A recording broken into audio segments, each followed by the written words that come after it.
guys, welcome to Coffee Convos. Lindsie, I feel like you're far away from me today. You do? Mm-hmm. I feel like I'm close. Okay. Okay.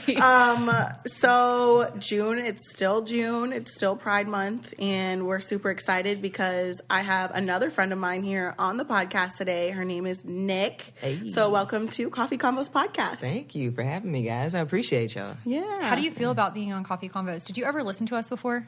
You know, I listened to it when Kail put me on to it. Okay. And I started watching, and I am really excited to be here. One, not only because I developed a friendship with Kail, but I get to meet you. And So you really wanted to meet me? Yeah. Well, because I'm so she's glad. been helping me put the Coffee Convos videos on my YouTube channel. I love it. Yeah.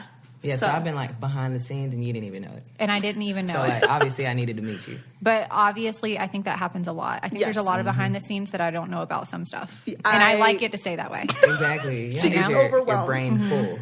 Yeah. Yeah, for sure. Kail gives me anxiety. Oh, so you need some of that CBD hair care Yes. Because it needs to I soak do. right into into the her skin. brain. I do. I need something.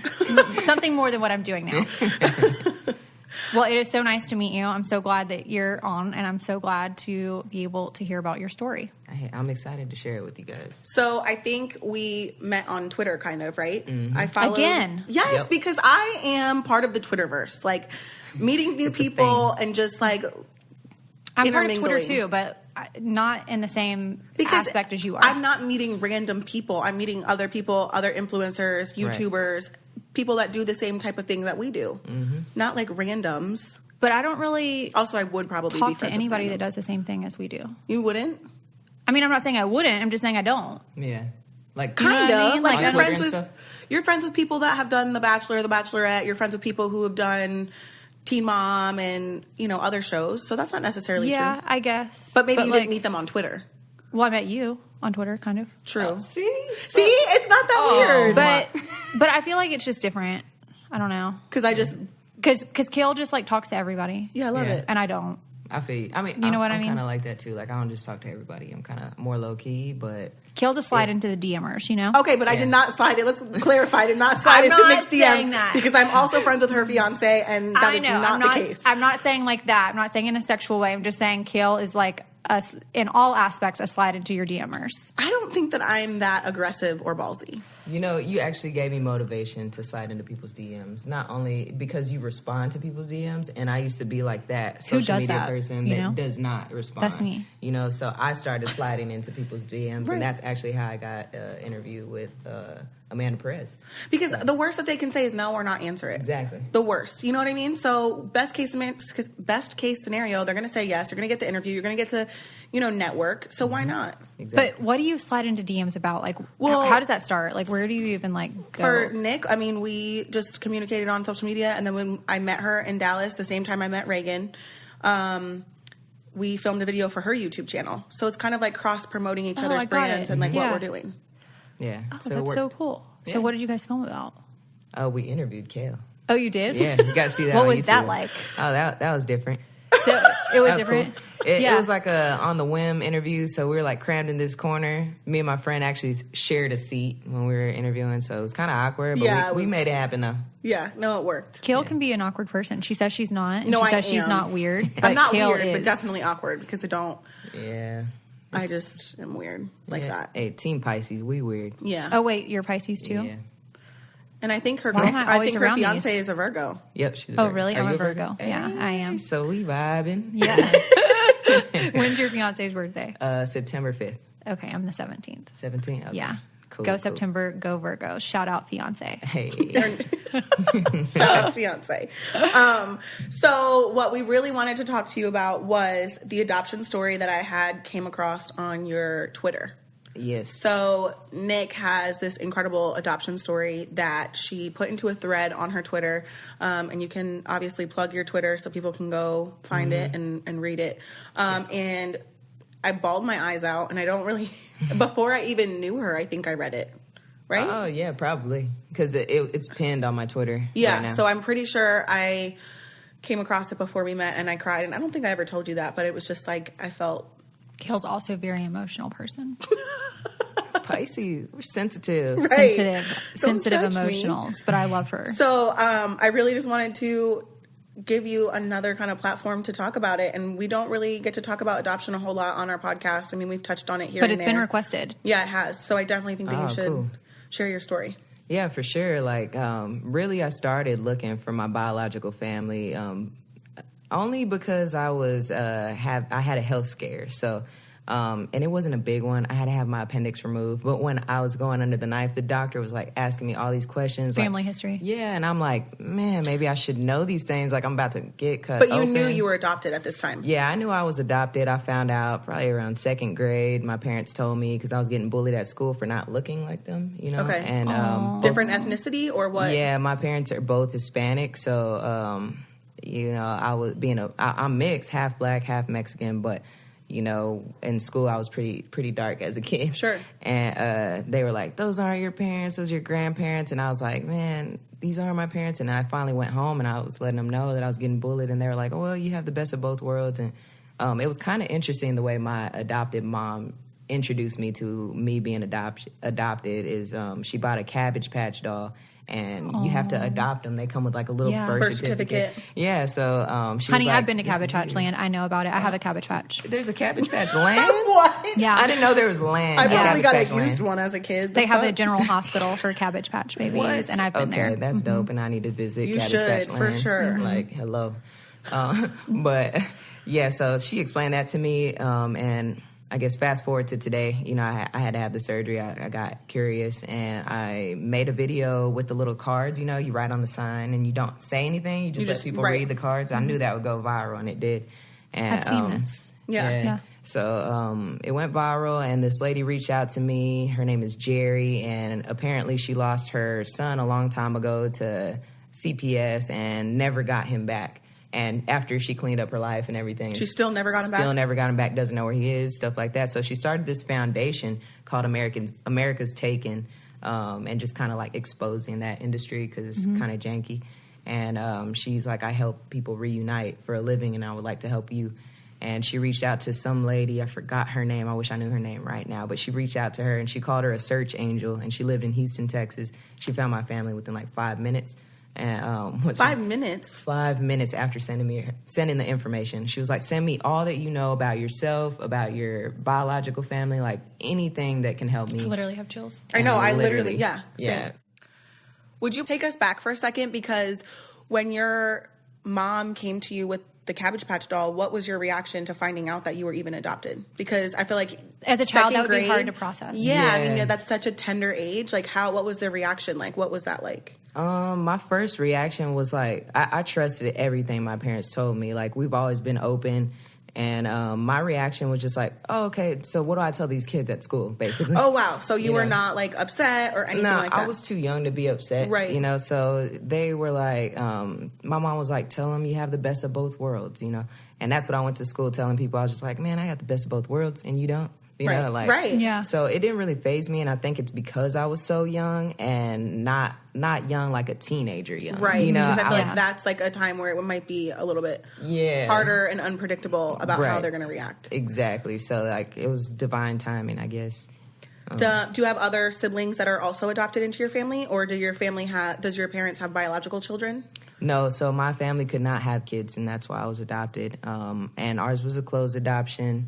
My biological mother was 18 at the time, and she could not raise me like under her circumstances. Sure. And so I went up for adoption, and they actually worked at Walmart together, and they linked up, and it was a closed adoption. Oh, wait, so they knew each other. And So why didn't your mom help you find your biological mom?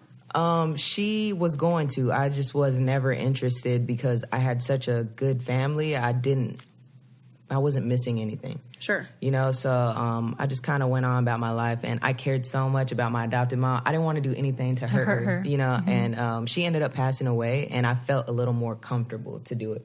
You know, had she been alive, I don't know if the situation would still been the same. Sure. But she ended up passing away, and still I didn't look for them. But when I went to the hospital, I was like, man, I should probably know just for my own well-being.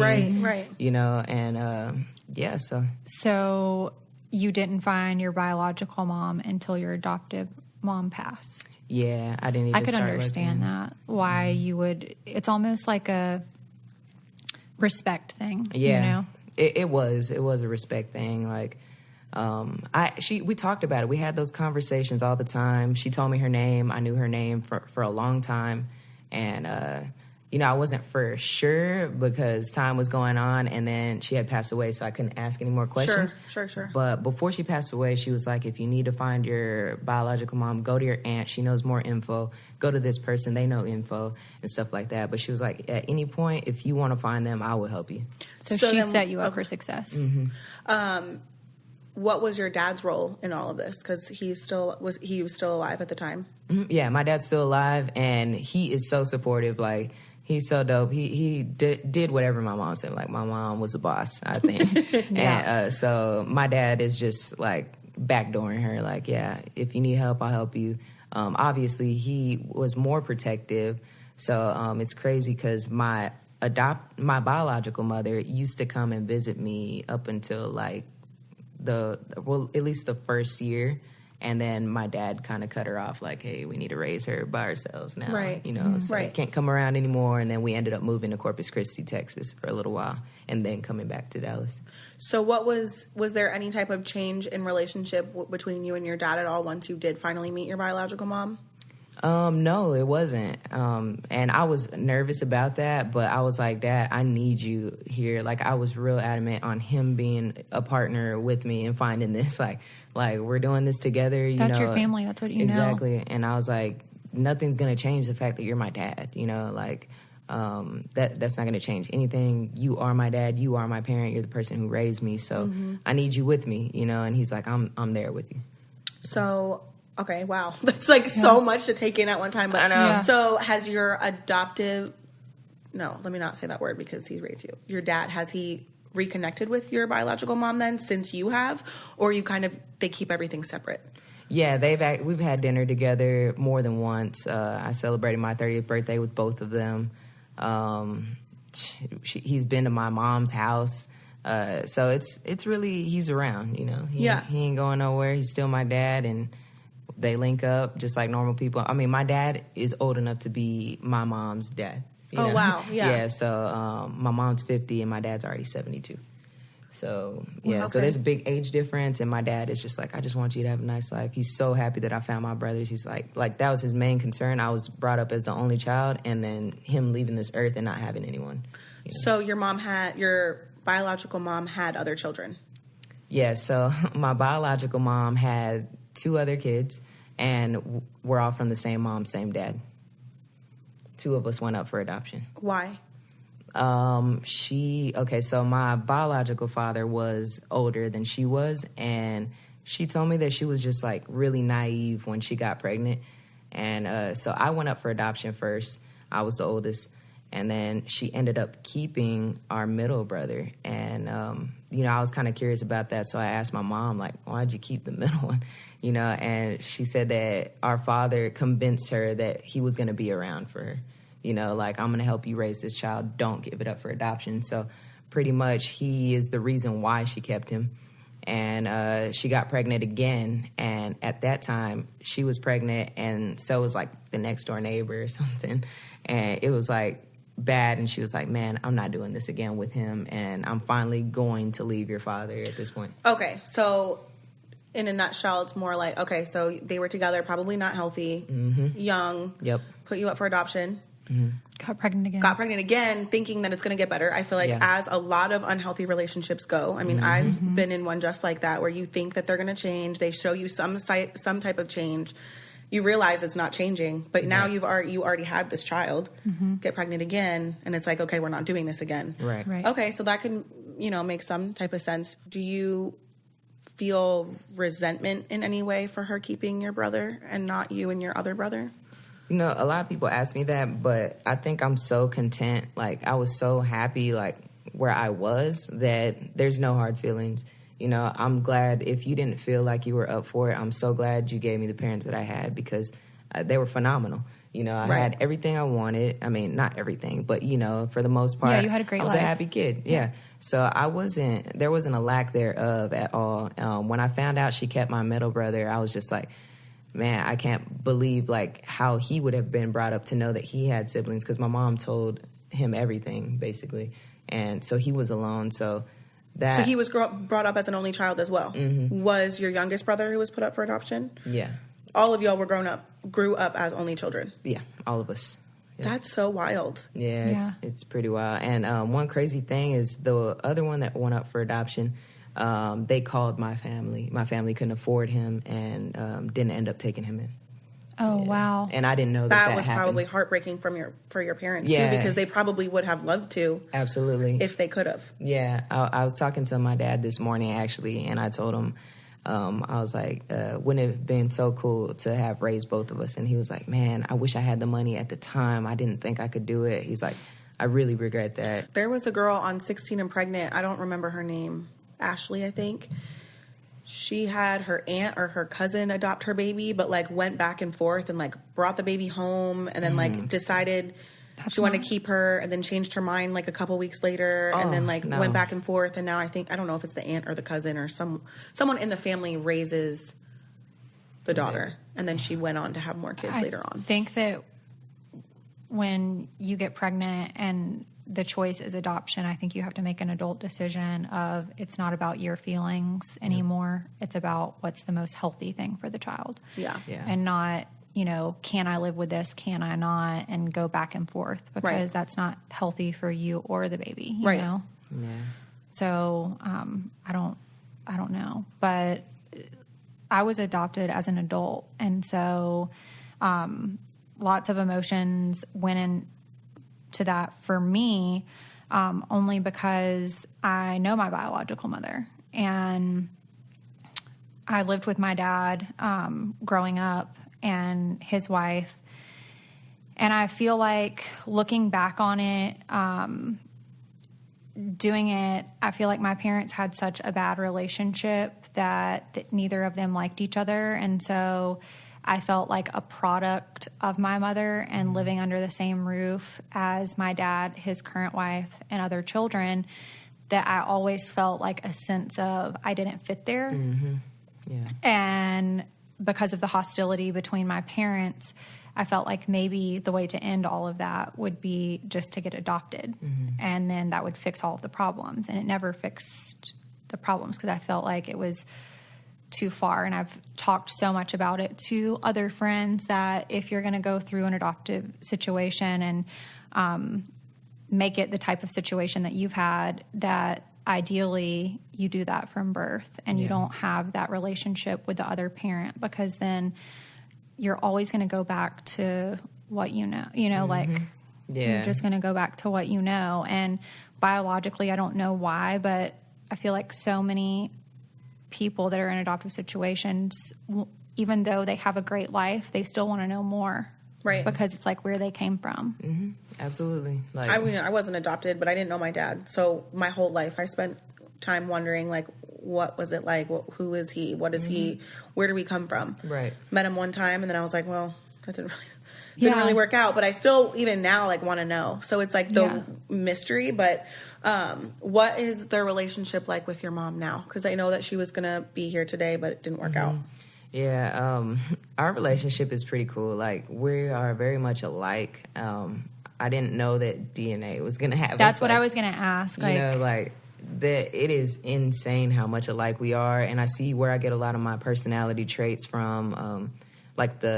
She's actually a very successful person. She dedicated her whole life to be successful in case we came back.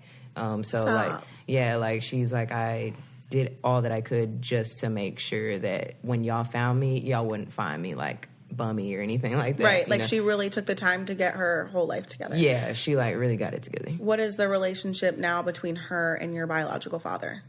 They're not together. They're cordial. My biological father's kind of a rolling stone. He's still not settled down. I've met him already, and I could tell that he's just not a family guy. Like, it's Peter not his Pan. thing. Yeah, it's just not for him. So did he help raise your brother that she raised, or was he kind of like in and out?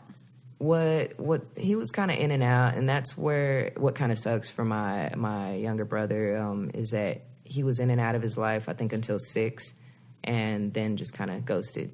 you know. Oh, wow. And see, that's hard because then you look at the situation as a whole and you're like, okay, you went to a functional family that you didn't have that in and out. And then the younger, did he go to a functional family that didn't have the in and out?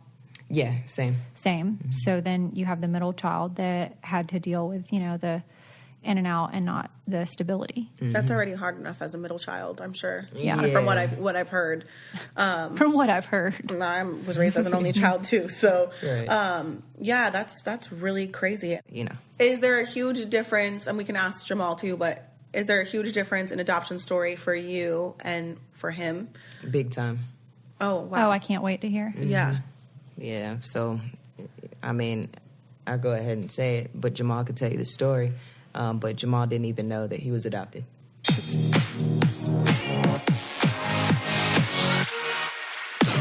This podcast is brought to you by Wave Podcast Network.